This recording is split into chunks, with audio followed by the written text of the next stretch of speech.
everyone has their own strength. And the thing is if we all had the same strengths, then first of all, life would be super boring. And second of all, small businesses couldn't exist. I do have a very traditional religious family. And so I asked him some advice about a couple things. And he said, piece of advice was, surround yourself with people who are becoming love. This is Intentionally Ever After. Join intentional lifestyle coach Joe Bukartek for a series of personal conversations and coaching sessions with various people about how living with intention shows up for them.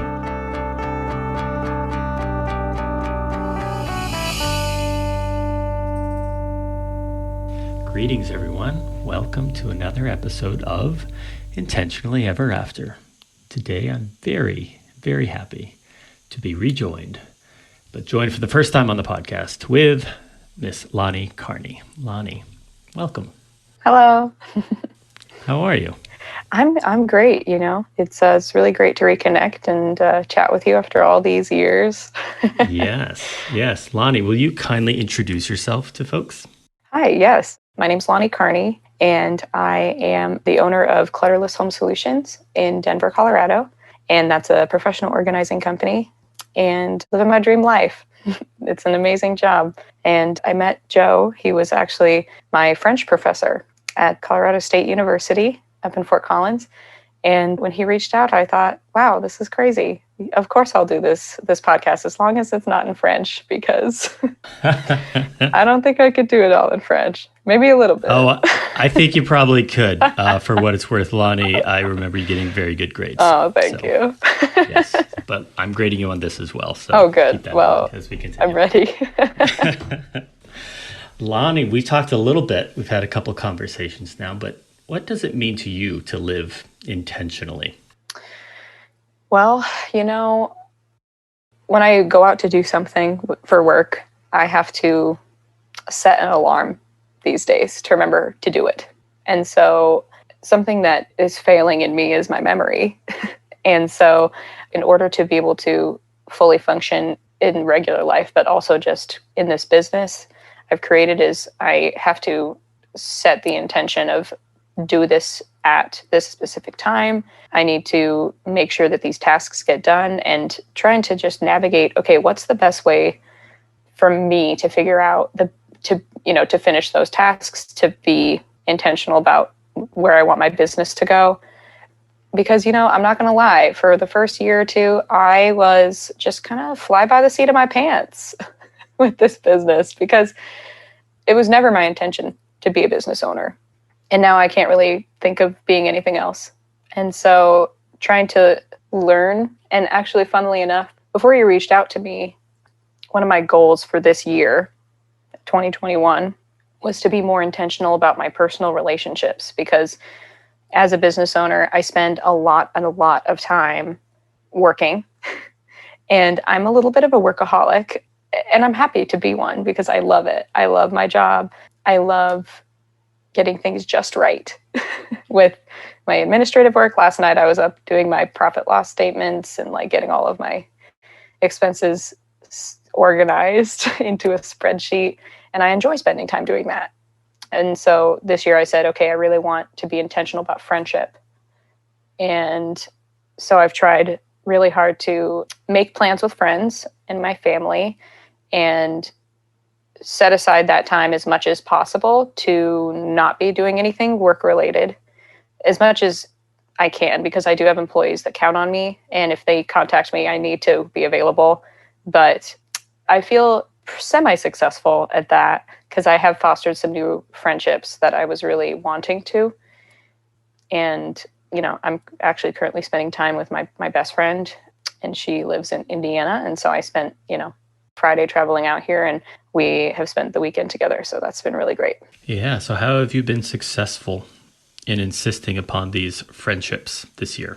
So unlike other people, I just don't always have time to plan.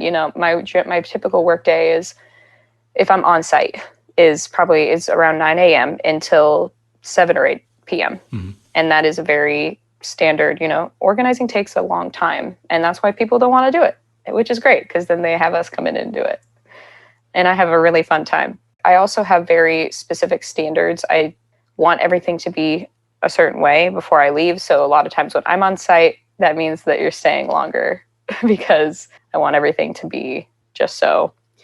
Because that's the caliber of service, that's what I've supplied and given to my clients. And so I want to set that up in my employees to say, okay, this is the bar, and I want you to reach for that, because that's why we have more Google reviews than any other organizers in Denver. We have like 20 times the reviews of anybody else. Wow. Because wow. I'm dedicated to this job. It's like my full-time career. It's not just a hobby. But just specifically, contacting the people I want to spend time with and saying, okay, this is my availability. And sometimes I have to book those things 1 or 2 weeks out. I am not always able to just do a spontaneous hangout session. Sure. But, with Rachel, I was able to book this trip, and I booked it a week and a half before I came out. And I had been holding that weekend aside because I thought, okay, I think this is when I'm going to go. I think that this is when I can make it work. Need to make sure that I'm all set with my employees. And then, of course, like I told you before, 2 people, 3 people decided not to move forward with the job. And so I said, you know what? I'm going anyway. Good for you. Good for you. You decide it's worth it to you, and you're going to do it anyway. Yeah. So it also sounds like sharing with the particular friend, kind of using them as an accountability, saying, hey, I want to hang out. I'm letting you know now, because if I leave it up to me entirely, likely life will get in the way. Life will get in the way, possibly. Yes. And I even have told a lot of my friends that I said, I know that sometimes you may think I don't want to spend time with you when my answer is always no. So I've been trying to be more intentional about saying to my friends, the reason I say no is because I'm still on site, or I have to make calls, or I have, work things planned, or sometimes it's because I'm exhausted, because it's a very fulfilling job, but it's really physically and sometimes mentally, emotionally exhausting. And so I've been trying to tell my friends lately that, yes, I will say no, but please always invite me to these things. Like, don't stop inviting me to things, because I will say yes sometimes. Yes. If I can make it, I will go. Because it's important to you. Mm-hmm.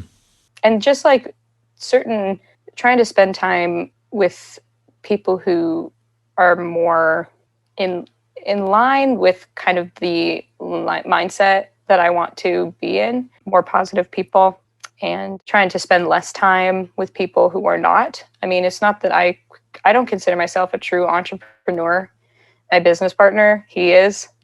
He's really great at all the marketing, and he comes up with all of the great ideas, and I just execute. Sounds like a good quality to have as an entrepreneur. Yes. So it's a really great partnership that we've struck up, but he and I have agreed that I'm 27. And so a lot of times, most people assume that I'm much older, just because as a business owner, usually that's the case. And so I've tried... Because you're so successful, perhaps, and they couldn't possibly imagine that coming from someone who's only 27? Well, thank you. And it's funny, I was telling friends that if someone knows what I do, they assume I'm older. But just without that, I sometimes get younger. And so I had someone come up and ask me for my Snapchat the other night. I was out dancing, and I said, well, I don't have that.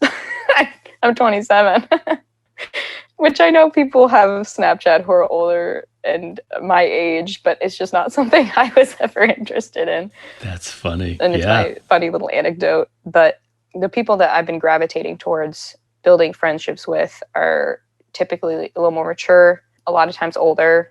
So a couple different married couples I was actually it was in like a church group that I just kind of fell into because my business partner met them at the gym. And so I've been trying to spend time with those people from that group, because they just are really life-giving and very kind. Like, they just are really great people to spend time with. So it does sound like you're very intentional about building these relationships and friendships. And because time is a limited resource, and it's very apparent with you, but I think we could extend that to it's limited for everybody, right? But for you in particular, we now know why and how it's busy. You're enjoying what you're doing and you're busy because of it, and it's wonderful. But because you have a more maybe relatively limited amount of time for friendships, you're getting more specific and discerning about the types of people that you want to be engaging with, that you want to build the relationships with. It sounds like it's been a pretty successful goal so far this year. Yeah, and it became more successful recently because I started out the year not doing as well. I think just the beginning of the year is always kind of a stressful time for me, just because it's the one time of year we're not that busy. And I had 2 employees that I had to book. And I hadn't had that many people, and it's crazy how much like we've had with growth, because a couple years ago I had someone and I couldn't book her to save my life because we had just started, really. I didn't have the infrastructure. My business partner really wasn't involved because I did start this by myself. And then he kind of came in later because he and I had been friends for a long time.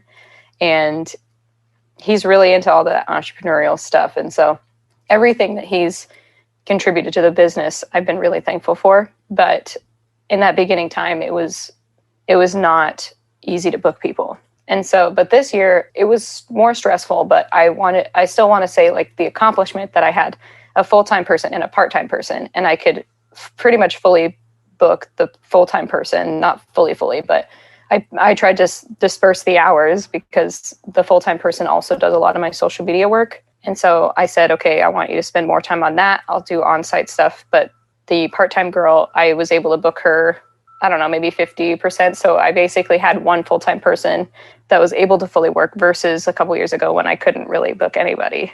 And so I'm optimistic about this next, and my business partner gives me a hard time. He says, you're always stressed about something. He says, you're either stressed because you can't get bookings, and I'm like, well, they're counting on me. Like, this is their livelihood. Or you're stressed because you have too many people asking. And the second one is a much easier and much more preferable, even though it hurts my heart to not be able to help someone who has asked me for help. And so I try really hard, which basically means that once the summer begins, I don't really have anything but work, because not this summer, but last summer, for an example, I kind of overbooked myself because I couldn't say no to anybody.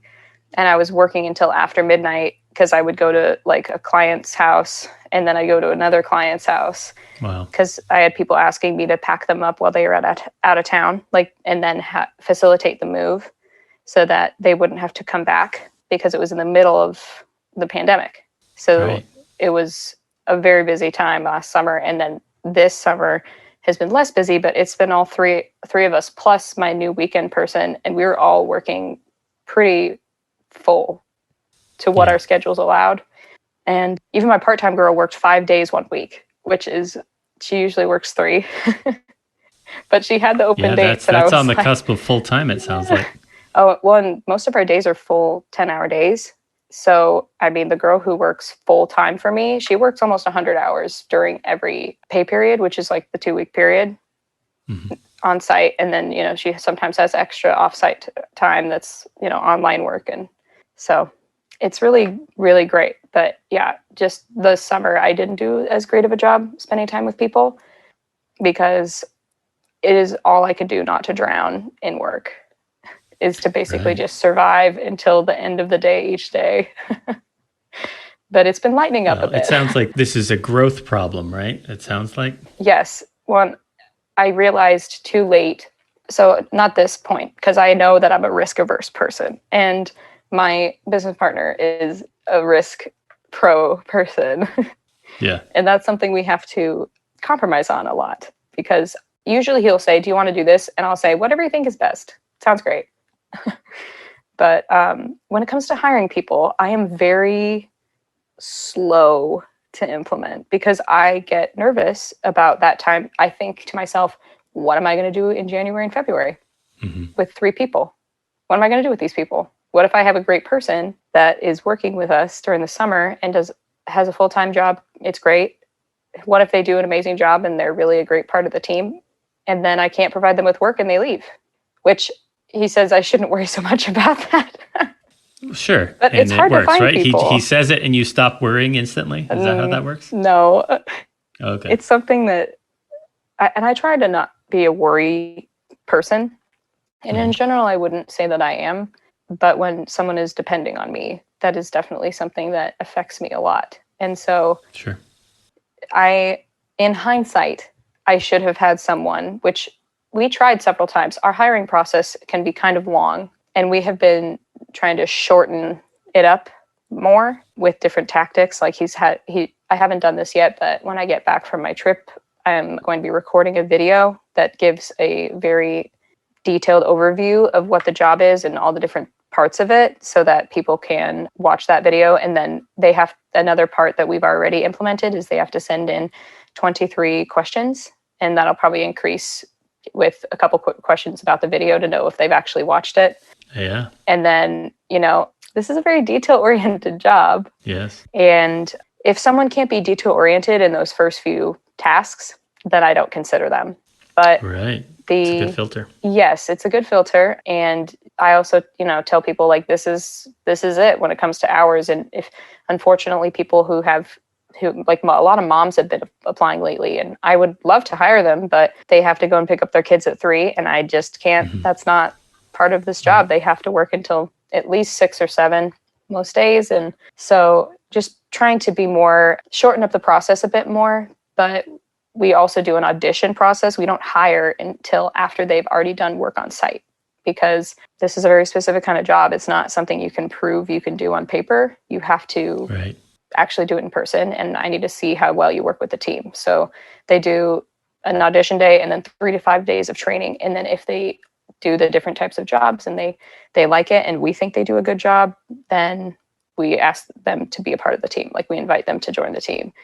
But that can take a while because not every job needs another person. And not every client is comfortable or wants another person on site. So. Yeah. So is it about shortening the process, or, I mean, it already sounds very efficient. It sounds like you've built the process. It's likely a very different process than it was when you first hired your first person. Yes, it was. It's changed so much. And it's been really just even this last year and the last few weeks, because we've been, my business partner will say, he's so good at making me more efficient.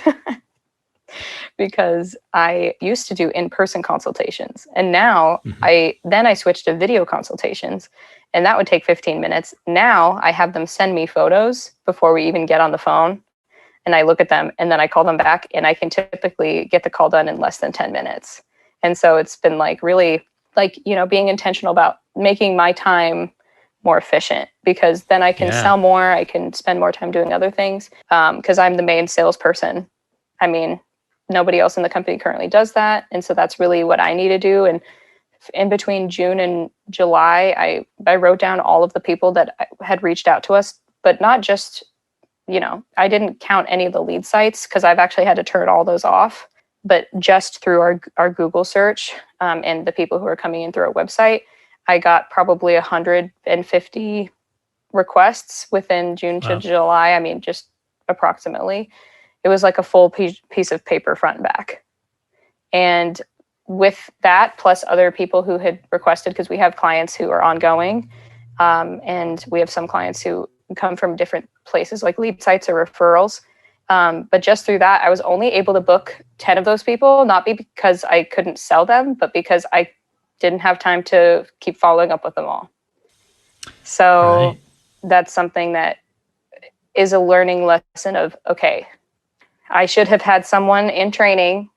I should have had several people in training, seeing who was the best fit in April, even if I didn't have a ton of jobs for them at first.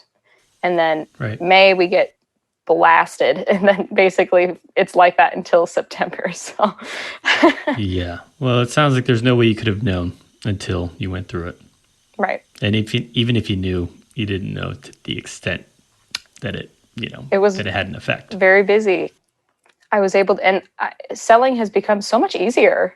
than than it used to be. But most of the time, Why do you think that is? Why do you think that is? you know,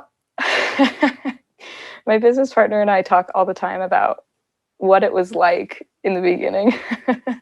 Mm-hmm. And he's a good friend of mine. And so we joke around, and he taught me how to sell, not because he was a good salesman, but because he found different online programs. And, we even just recently bought these cards that are called like cash cards. And they're basically ways to practice objections. And that's the main way you sell people. And, we even watched videos from this FBI negotiator on how to talk to people and how to negotiate basically a sale. And so I think just more confidence for sure. And that's something that doing this job for longer has helped with. I've always loved feeling like efficient, and maybe not like feeling like I'm the best, but just feeling really confident and settled in a role. And I feel really, I do feel that way. But a lot of it definitely has to do with my business partner too, because he's forced me to feel more confident. He's the one who said, "Why aren't you charging more? These people are charging this much, and you're definitely as good as them, if not better than them." And so just him saying those things and trying to really just making my conversations shorter with clients, with the new hires, and just kind of that efficiency, because he's always thinking of ways to do that. Because he knows how stressed I get, and he's always trying to help me make my life easier, basically. And because there's things that unfortunately no one but me can do. And at this point, I will obviously be able to start to pull away as we grow and as we are able to hire out more things. But that just at this current time, I have to take care of a lot of those things. Yeah, that sounds like you're more than willing to replace yourself as soon as you feel like it's viable. Yes, I was ready. By this time, I was supposed to have a full-time person, a part-time person working like 3 days a week, and then like the two people I've had forever. And then I was supposed to have another person working Monday through Friday, like 4 to 5 days, depending on, what jobs I was booking for her. And then the weekend person. So basically almost 3 full-time people. And that was going to mean that I was coming off site almost completely, except for the jobs that are like mine. I have a few clients that are specifically mine, and I can't give to someone else because organizing is a very personal thing. And I have one client who I see once a week. And so with her, I wouldn't be able to have someone else take over that job. If I'm sick, we just cancel. She doesn't have someone else come. Yeah. For some people, it's just a very emotional and very difficult process. And you kind of need to trust the person. And so it's hard when you don't, when you build up that trust.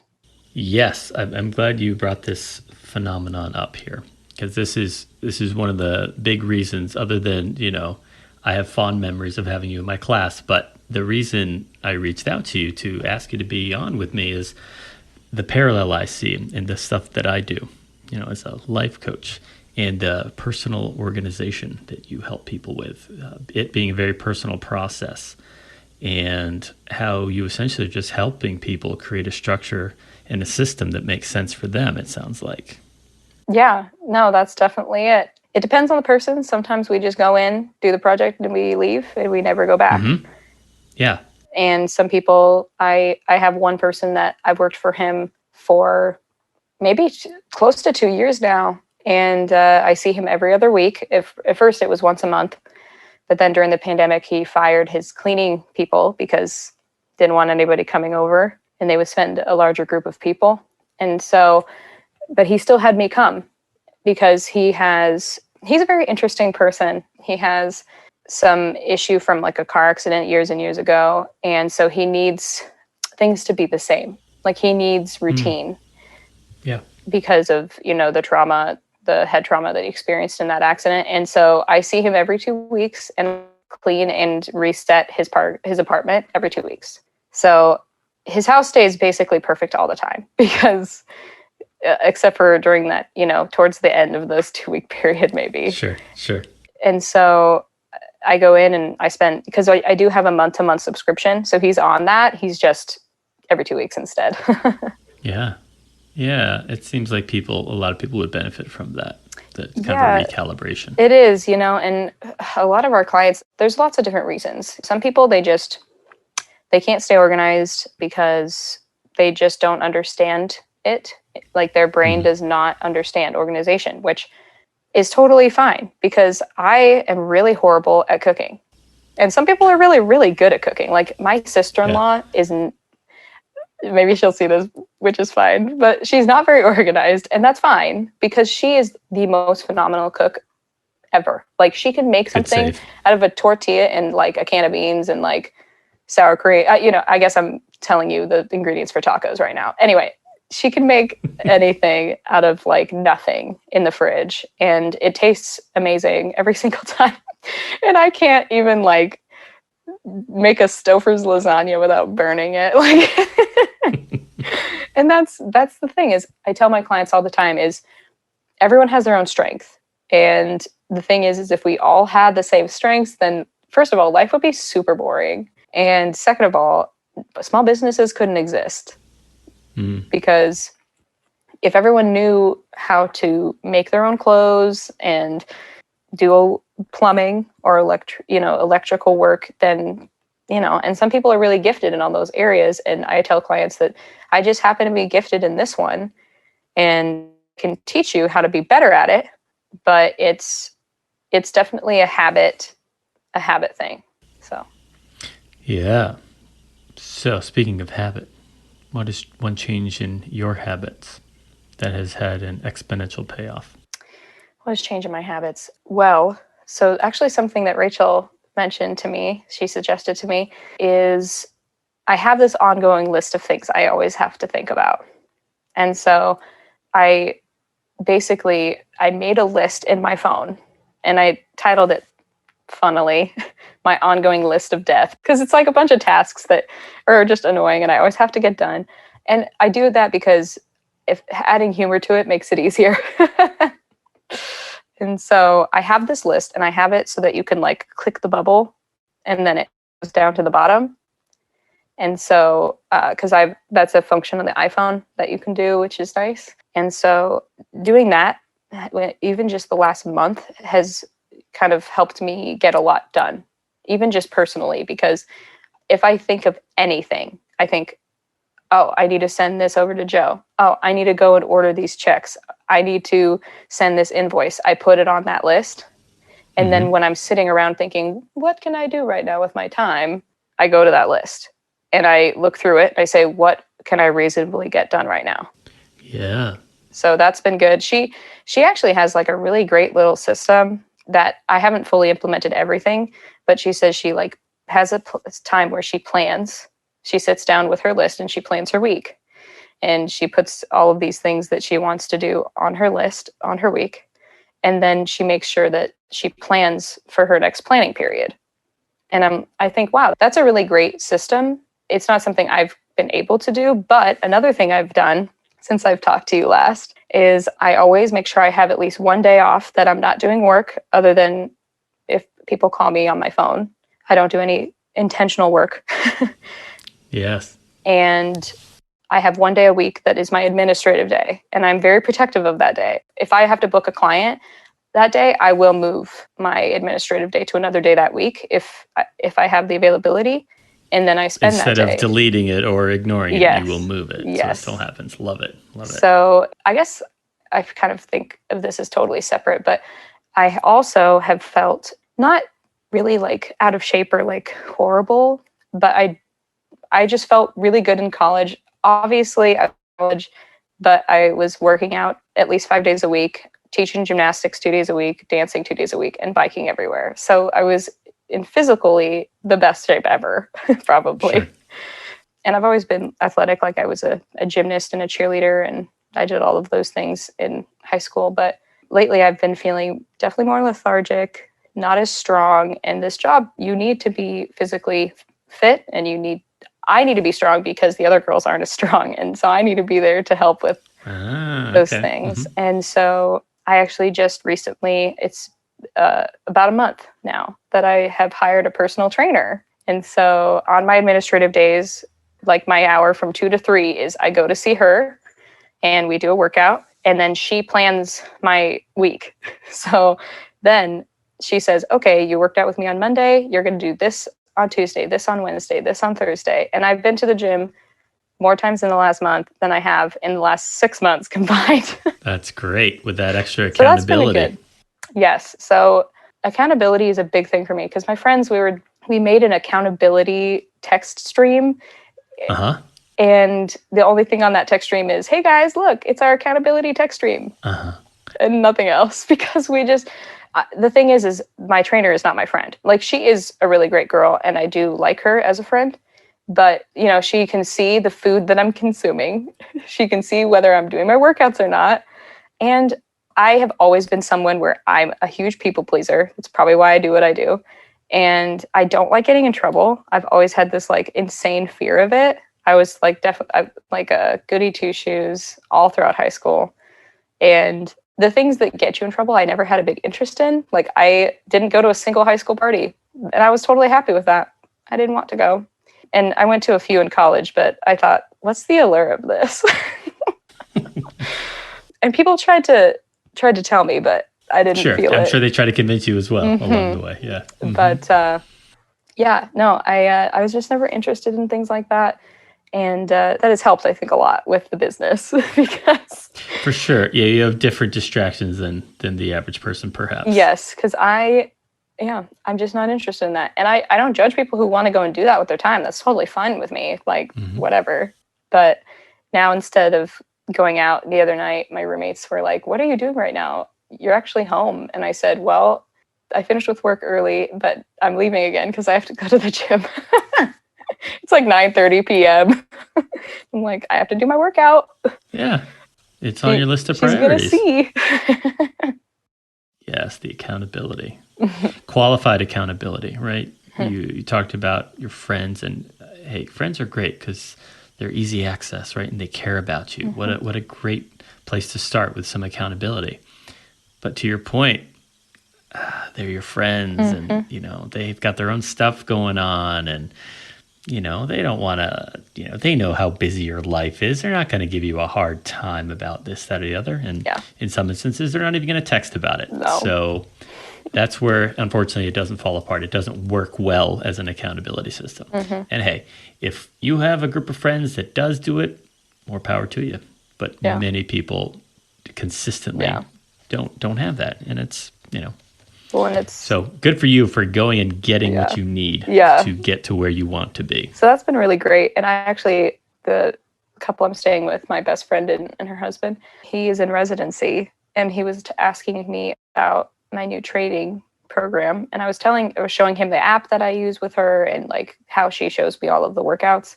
And he said, you've really motivated me to go back to the gym. And I was like, oh, nice. I do it because if I don't, Alicia's going to start our next session with, so this week. Because 1 week I had that because I was working from 9 till 10. And it sounds like you're speaking from experience. Yeah. Yes. And I was like, I'm sorry, Alicia, I couldn't go to the gym because I didn't finish work till 10 and I just couldn't go. I was too tired. The gym was closed even if I wanted to go. Yeah, but for you, that was enough. You didn't want to have a repeat of that conversation ever again. Nope, I'm good. Who is someone that you admire, and what do you admire about them? Who's someone I admire? It's interesting. I feel like there's a lot of people in that list, but I think that the person I admire that's not even someone I know, like personally, is Bob Goff. He's an author. He was a lawyer. I don't think he has his firm anymore, but he's just so many different things. He's the consulate. He's like a diplomat for Uganda, and he does a lot of programs in those lower income, more impoverished countries to end human trafficking. And he's just really a wonderful person. He wrote Love Does and Everybody Always. And then his newest book is Dream Big, which I haven't read yet, but I'm really excited. I gave it to my entrepreneur loving business partner first. And he loves the books too. They're just great books about how to be intentional with your actions of loving others.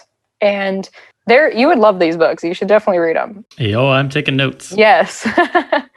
But they're really fantastic books. He's a really great writer for not actually being a writer. He did have Well, it sounds friends. like you probably can't say that anymore. It sounds like he's a writer at this He's point. a writer now, but he just is, because, you know, he had Donald Miller, who is an author, help him.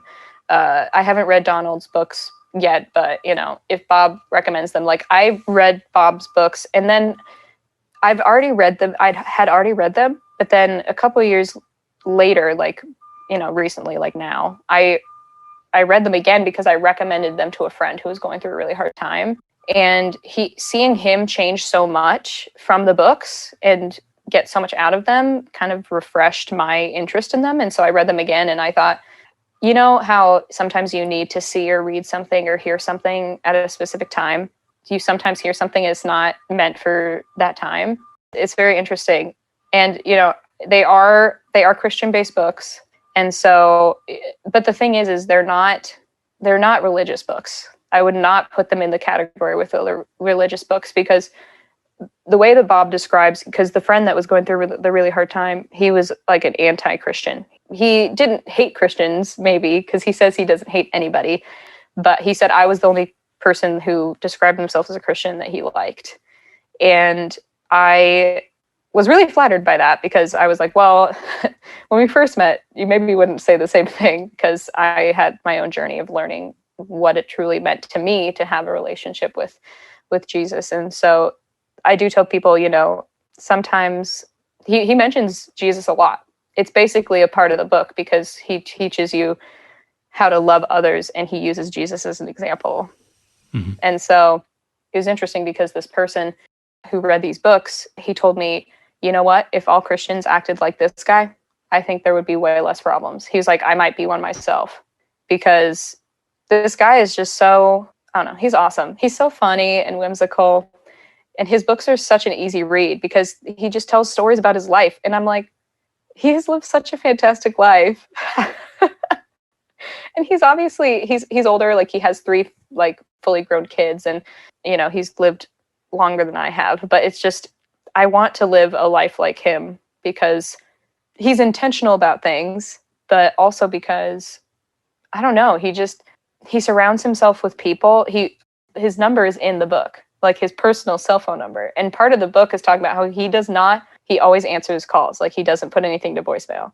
And so I did call the number, and he was out of service because he does all these programs in like British Columbia, and mm-hmm. But he gave me his email and the voicemail, and I emailed him and he emailed back. Oh, wow. Which was really cool. And I asked him, you know, I was going through something with myself because I do have very traditional religious family. And so I asked him some advice about a couple things. And he said, piece of advice was surround yourself with people who are becoming love, which is a whole part of the book. And I was like, okay, that's good. And, you know, this friend and I have been kind of intentional trying to do that with each other. I was telling him about this issue I've been having with my house. I have a crack in my foundation and water's getting in every time it rains or snows. And so I have been trying to deal with that since June.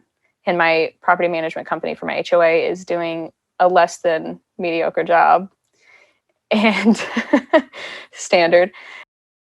And I was telling him about how I was really angry, and I was like, this is the email I'm going to send to them because I'm really upset. Yeah. And he said, is that a reaction or a response? And are you giving them grace? And I'm like, wow, you got me good. Guy. He called me out.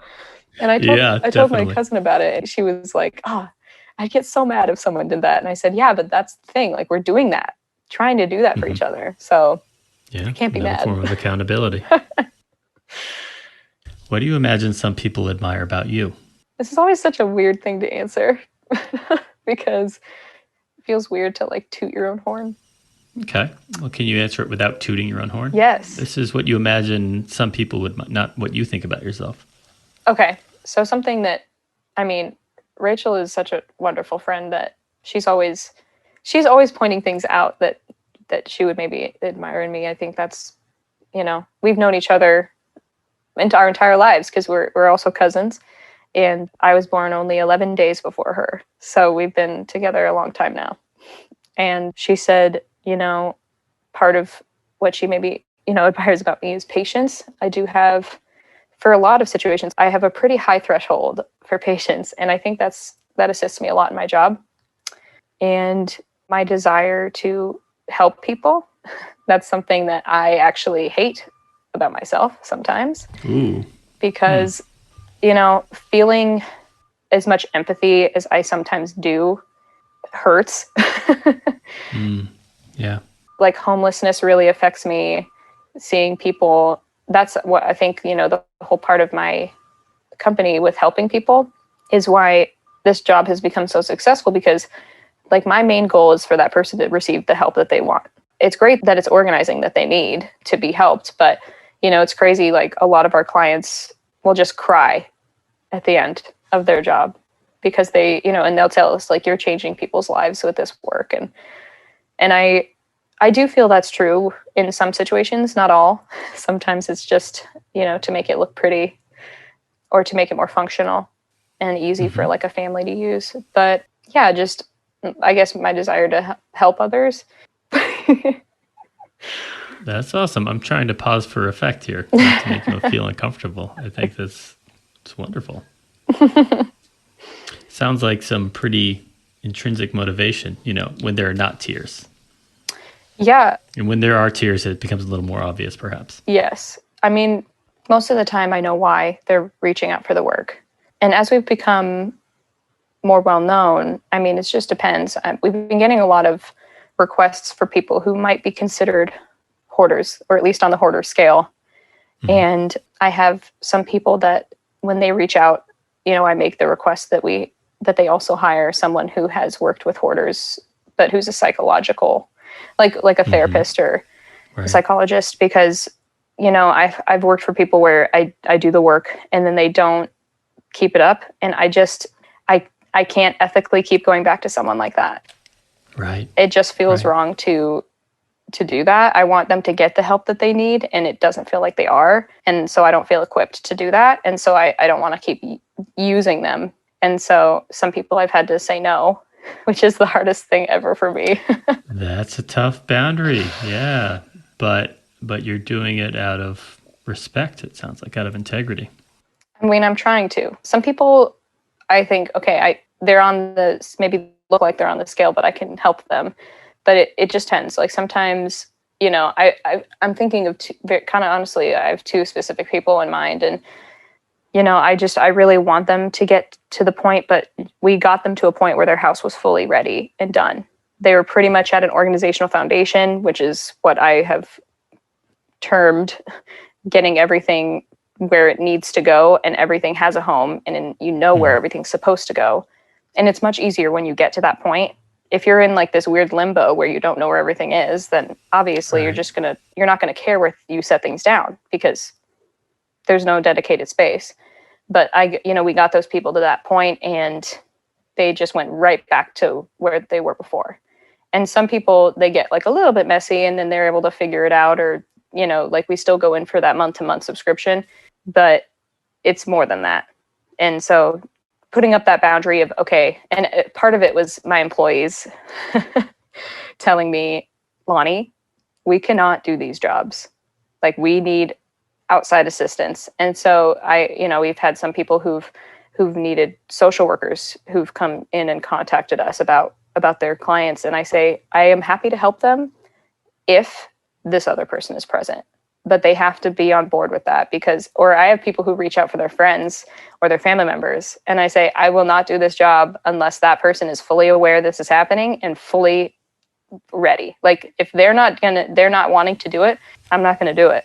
Because need their buy-in. It's part of it. It's part of it. You need to be ready. And that's a huge part of just doing the job, Yeah, you have a pretty intentional vetting process, it sounds like, at this point.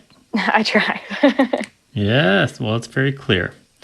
Lahni, is there anything else you would like to share with the listeners of our conversation? I want to be respectful of your scarce limited resource of time here. Thank you. Honestly, I feel like there was a lot of very in-depth questions. I felt there wasn't anything else to share, thank you so much for asking me to be on this podcast. It's been a really great, time chatting with you and talking Absolutely. about this stuff. Yeah, I truly appreciate it. Again, especially given the lack of resource or the intentional time. I mean, you're carving time out with your time with your friends, so I doubly appreciate that. Yeah, of course. It's been a true pleasure. Thank you for your careful consideration of these questions, and it's been really, really nice reconnecting. Yes, thank you so much.